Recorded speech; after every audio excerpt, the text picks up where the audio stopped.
Hey, Sonia, I just couldn't wait, so I made this for you. I'm making this for you. So, in short, what unfortunately physical therapists don't have time to teach everybody, and the insurance system makes it hard too because they have to say, oh, I'm working on the knee. They can't really say I'm working on the foot and the knee and the hips because everything is connected. So, there's this bone here that is supposed to, when our arch of our foot is solid, this bone is supposed to have a lot, our ankle is supposed to be able to do a lot. All the great athletes and toddlers, you'll see like the best martial artists be able to do like way down over there.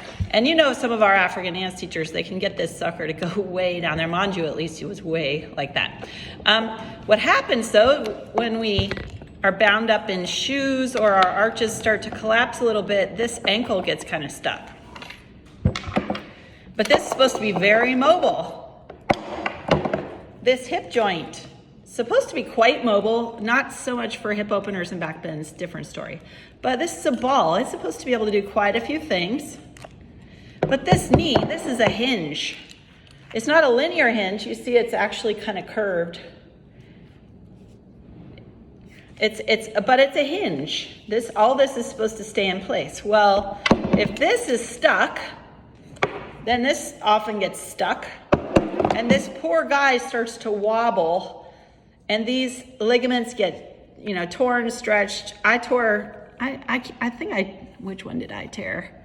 I don't even know, it was ugly. The doctor just said, make my quads strong. I just never, there's probably a surgery that would help, but I avoid the medical system. I don't know. So, the key to the knee health is restore the foot platform, restore ankle mobility, and then also what goes along is also we probably need to also restore fully the rooting of the pelvis just so that all this lines up.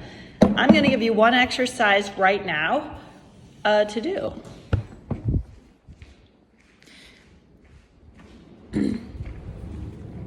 And all these systems are pretty simple, but it's about doing them consistently.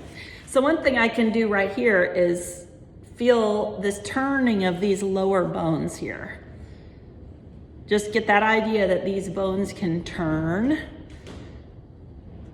And what that'll look like when I'm sitting on this foot is these bones turning this way can bring my foot into this position we see babies do.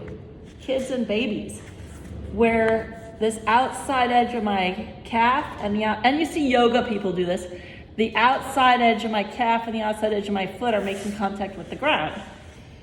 And then I have my knees no more than 2 fists apart because the hips want this to be wide in the back. We don't want to train splatting stuff. We want to train the width here.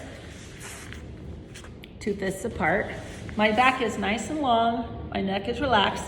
And then I'm just going to lean back till I feel the pressure on my feet. It's not in my kneecaps. And I'm just going to pressurize this movement, this rocking movement. If I feel any pain, I back off.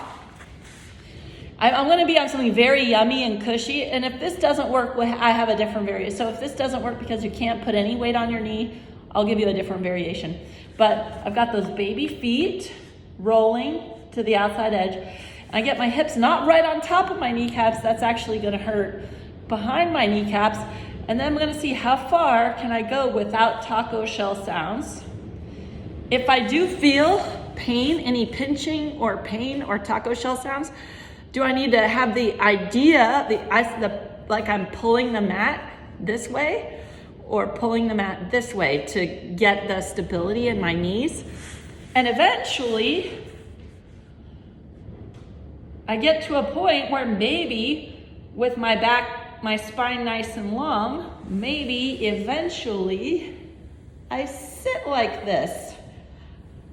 It takes some time though.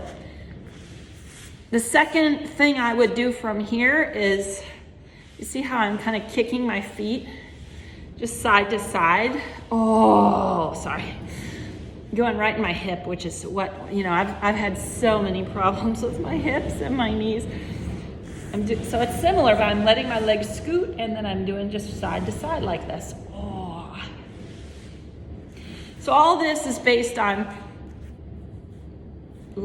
healthy loading and healthy loading.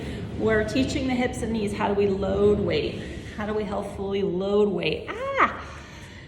And again, there are other ways to do some of this where we don't put weight directly on the knees, but if you do this, use some cushioning under your feet and your knees. Maybe a doubled or tripled over yoga mat or a nice blankie.